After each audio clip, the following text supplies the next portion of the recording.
Olá, bom dia. Está no ar mais uma edição do programa Conexão Potiguar. Eu sou José Pinto Júnior e este é o programa do jornal Potiguar Notícias, que vai ao ar pela Band Natal de segunda a sexta-feira. As reprises você pode acompanhar através do portal de notícias do Rio Grande do Norte, www.potiguarnoticias.com.br.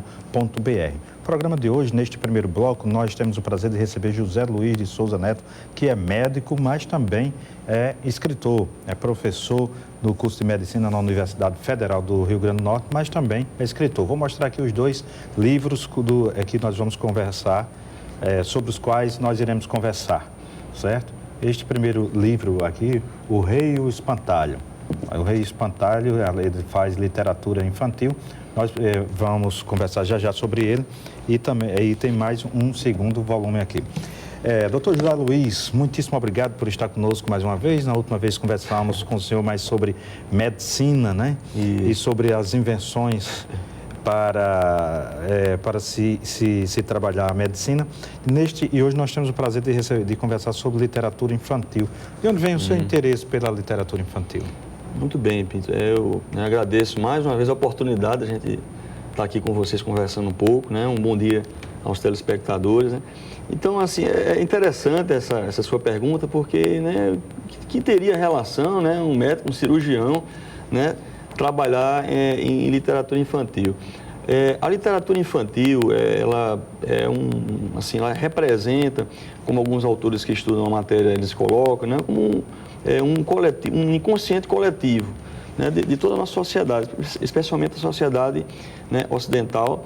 E trabalhar nessa área é muito cativante, porque, assim, trabalhar com literatura infantil nos permite uma libertação. A gente não tem compromisso com nenhuma lei da física, né? E, assim, o fato de poder explorar, né, esse universo aí é realmente fantástico, né? Eu, em outra oportunidade, né, eu até conversei a respeito disso e coloquei que a gente poderia colocar a literatura infantil como sendo algo terapêutico e profilático, né? Por quê? Porque é uma maneira muito suave de literatura, tá? A gente tem desenvolvido esses trabalhos, né? São versões de uma mesma história, né? O Rei e Espantalho, que é o livro infantil, O Rei e o Espantalho, que é a versão infantil juvenil da mesma história, né? E através dessa história a gente tenta fazer um resgate daqueles clássicos dos contos de fada, tá? Porque através dos clássicos, né, a gente tem as lições de moral, né, as experimentações que a gente tem na nossa vida cotidiana e de uma maneira até lúdica, né, uma maneira mais suave, a gente é capaz de ensinar. Então, assim, é uma maneira através da qual a gente tenta fazer com que as pessoas, né, especialmente o público infantil, infanto-juvenil, né, reflitam mais, né, sobre suas ações, sobre o mundo que os rodeia, né? Então, a expectativa maior foi essa mesmo, o objetivo maior. E as suas inspirações vêm das suas leituras do tempo de infância ou de outros campos da arte, como a música, por exemplo? Isso. É interessante, Pinto, que eu certa vez estava conversando com um amigo, né, e me veio justamente essa situação que você falou aí. Eu coloquei para ele que a arte gera arte. É interessante, porque você bebe, né, a fonte de inspiração de diversas maneiras. Com certeza, né, a história de infância, né, aquelas histórias contadas pelas nossas avós, né, pelos nossos pais, estão lá guardados num local especial na nossa memória e com certeza também serviram para desenvolver esse trabalho. Mas, além disso, né, a gente teve como uma fonte de inspiração obras de meu pai, que é compositor, Irema Leite, compositor amador, tá, que mora em Mossoró, né, foi muito feliz nos festivais da década de 70.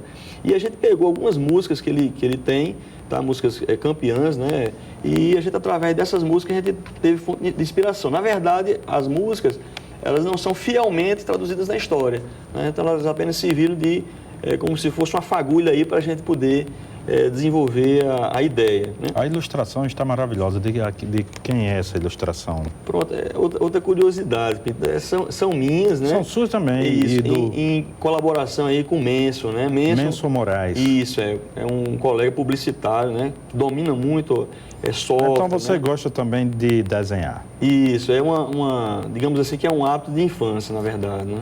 Aqui nesse segundo livro tem algumas ele acompanha também um DVD ou um CD? Pronto, é um CD. É um CD. É um CD. Letras e composições.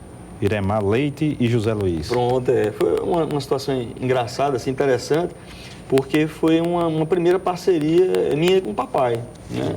A gente desenvolveu esse trabalho musical também, né? Músicas essas sim, que são contextualizadas na história, tá?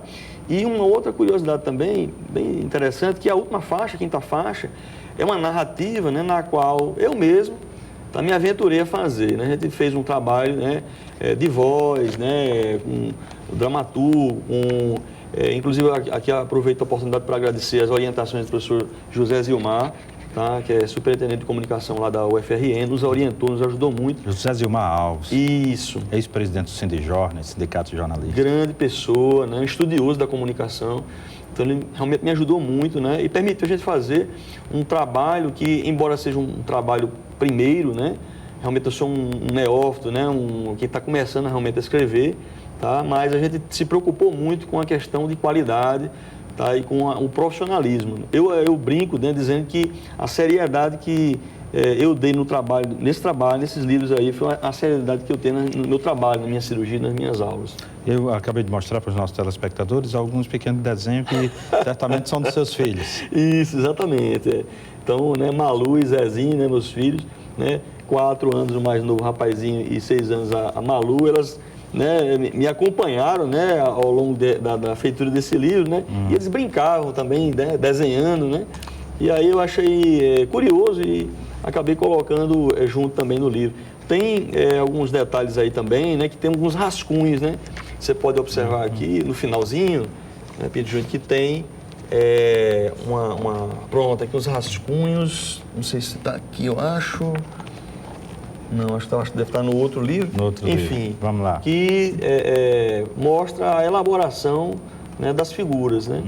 Porque é um trabalho realmente muito, assim, que envolve muito, eu poderia dizer assim, muito carinho, né? Porque a gente fala em seriedade, né? Mas assim, ao mesmo tempo é uma coisa lúdica, né? É uma coisa...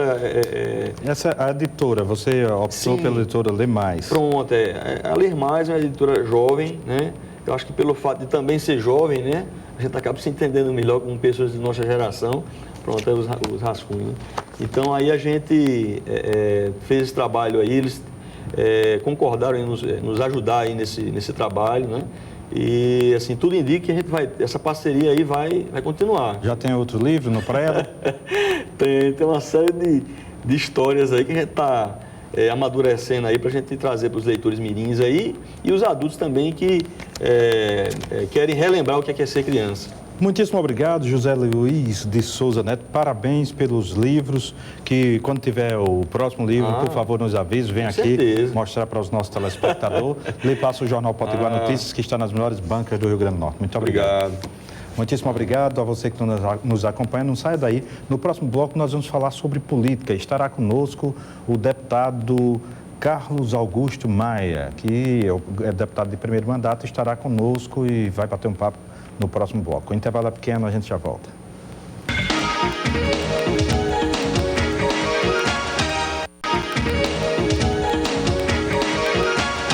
De volta ao programa Conexão Potiguar, agradecendo a você que continua na Band.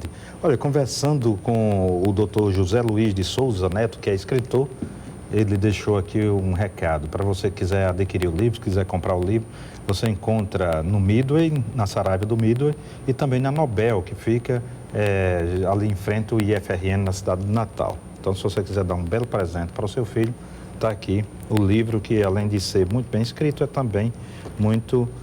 tem um material de excelente qualidade.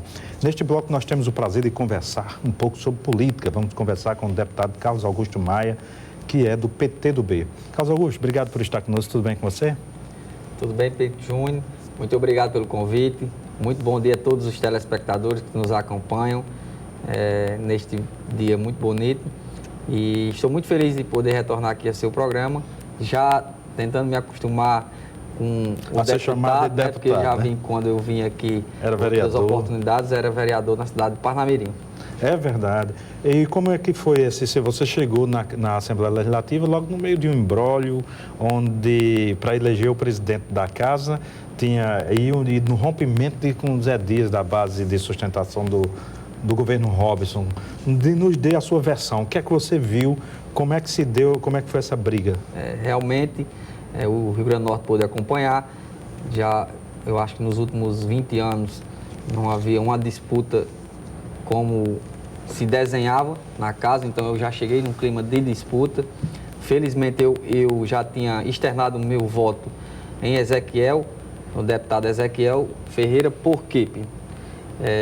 Eu venho de uma eleição que vem com espírito de mudança, não é? Então, eu defendi todo o tempo na campanha que era mudança. Eu estava numa coligação que representava a mudança no Rio Grande do Norte, defendi o governo do estado, o governador Robson Faria, porque era mudança no Rio Grande do Norte.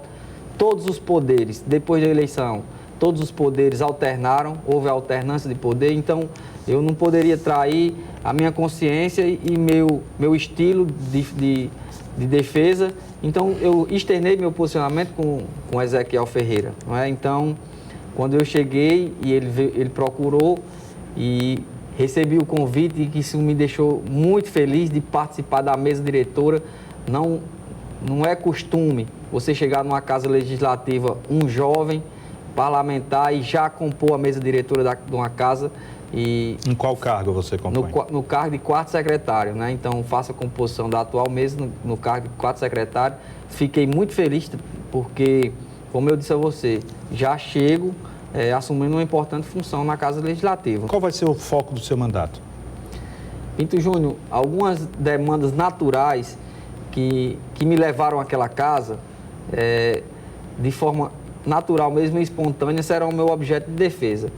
Por exemplo, a questão do turismo, até porque eu venho de uma cidade, a cidade de Parnamirim. Parnamirim hoje é uma cidade atrativa, temos o maior cajueiro do mundo, né? Então temos Pirangi, o turismo hoje passa por aquele setor. Então, naturalmente, eu vou ser levado ao turismo. Mas eu tenho algumas bandeiras de lutas, como a pessoa com necessidades especiais, os deficientes do Rio Grande do Norte, porque eu tenho um trabalho já como advogado nesta área, né? Então, vamos fazer um foco também nesse sentido. Mas eu tenho dito, Pinto, que não vamos ser um deputado de uma bandeira só.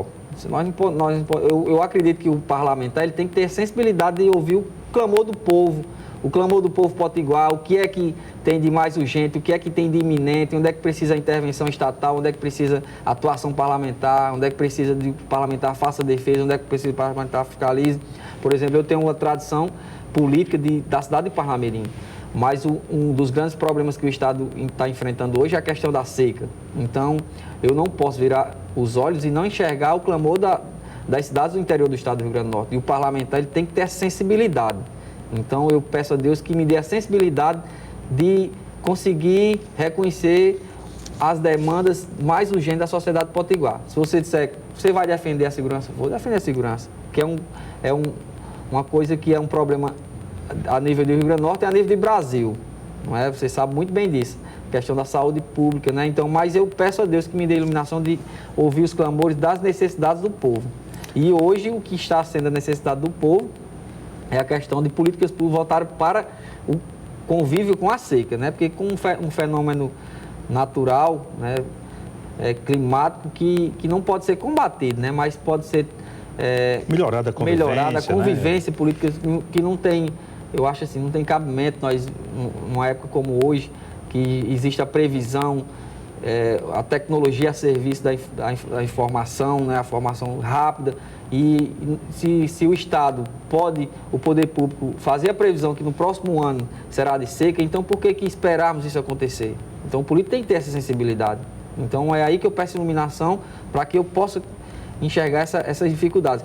E falando nessa questão, acho que o governador Robson, que está com todas as boas intenções, né? Então está com crédito com a população do Rio Grande do Norte, porque fez tudo que o povo clamava nas ruas, que, por exemplo, na parte de secretariado, que o povo pedia que ele fizesse um secretariado técnico, né? Então ele cumpriu o que ele prometeu em praça pública, então ele tem crédito, né? Então o governador, nessa questão, ele já fez um gabinete para cuidar, tratar desse tema. Então, ele pode aproveitar a seca para fazer o desassoreamento dos açudes no Rio Grande do Norte. Nós temos as barragens secas, em Paulo César, a barragem seca, em Currais Novos.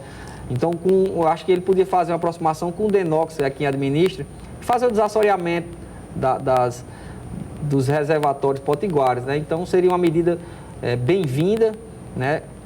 E eu tenho certeza que ele fará, porque ele está com a melhor das intenções. Outra coisa que eu sinto falta, além de nessa época de seca, muitas vezes não se cuida dos açudes, das barragens, também não se cuida das pontes. Aí quando chove as pontes caem. Olha, ela ficou 2 anos lá para fazer a manutenção e muitas vezes não fazem, e quando chega as chuvas a ponte cai e aí fica muito mais caro e mais difícil de fazer a manutenção com a ponte durante o inverno. É como se trocar a roda do carro com o carro andando. É claro que assim, não tem nem o poder público não pode fazer previsão de uma avalanche, uma chuva muito grande, então... Acima do normal. Acima do normal, que eu quero dizer, acima do normal, que vai levar mesmo. Mas se pode fazer uma previsão, tem que trabalhar com planejamento, né? E o governo vai trabalhar com planejamento.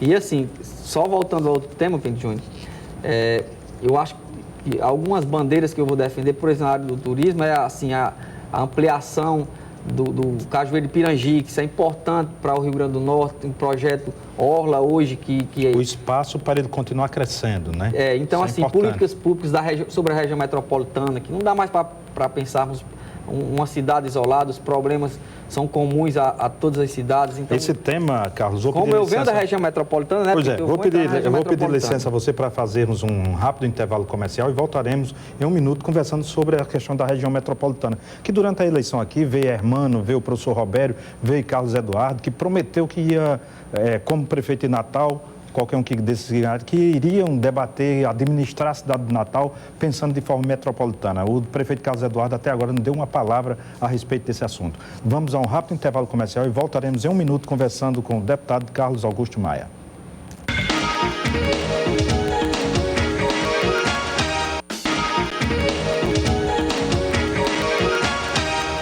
De volta ao programa Conexão Potiguar, agradecendo e abraçando a você que nos acompanha de segunda a sexta-feira aqui pela telinha da Band. E a partir do dia 23 deste mês, o programa volta ao seu horário habitual. Voltaremos a nos apresentar às 7 da manhã e não às 6, pois depois do dia 23, exatamente no dia 23, acaba o horário de verão.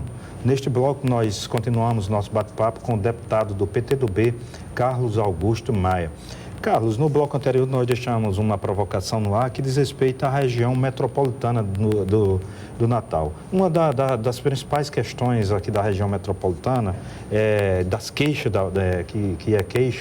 que é reclame por parte da população, diz respeito à questão da regularização fundiária. Qual o seu olhar sobre isso? Pinto, isso é um tema realmente que tem uma repercussão social muito grande. Não é um tema que o poder público ele tem que ter interesse mesmo em resolver o problema, porque quem está passando por uma situação dessa, que muitas vezes já existe até um conflito que chegou ao judiciário, né, e ele muitas vezes não tem condições financeiras de arcar com as despesas que são necessárias para resolver esse problema, por exemplo, da escritura pública de sua casa, que vai dar segurança ao cidadão, de ter aquele imóvel que muitas vezes ele passou uma vida todinha trabalhando, passou um sacrifício e conseguiu o seu imóvel, mas não tem o registro. Então, o poder público tem que incentivar e adotar políticas públicas nesse sentido. Eu como vereador da cidade de Parnamirim, eu tive a oportunidade de fazer um estudo, Pinto Júnior, e desenvolver um projeto que o poder público faria isso com os novos instrumentos que a legislação coloca à disposição, como os capinhos administrativos, que o próprio poder público vai fazer.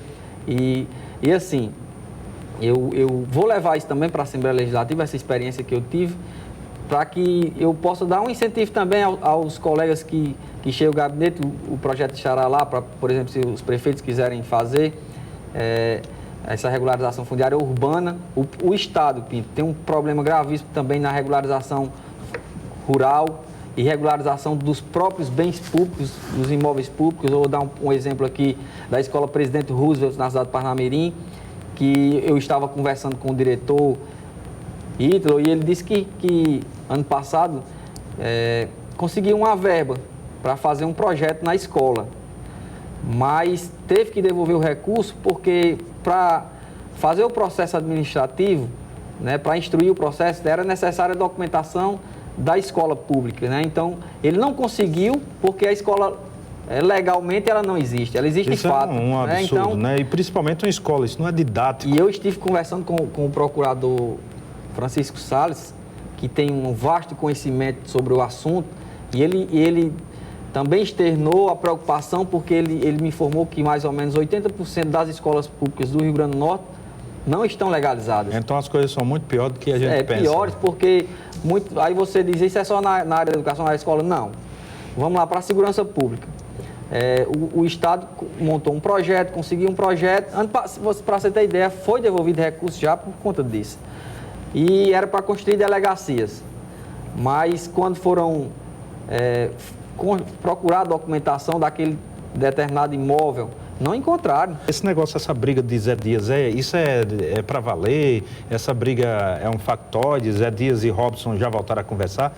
Como é que você tem acompanhado isso? Eu não sei, Pedro, mas Zé Dias, o deputado José Dias, meu colega, e o governador Robson são grandes amigos, né? Então, esse pronunciamento que Zé Dias fez na Assembleia, eu acho que terão como contornar, porque, como qualquer amizade, às vezes você passa por momentos difíceis.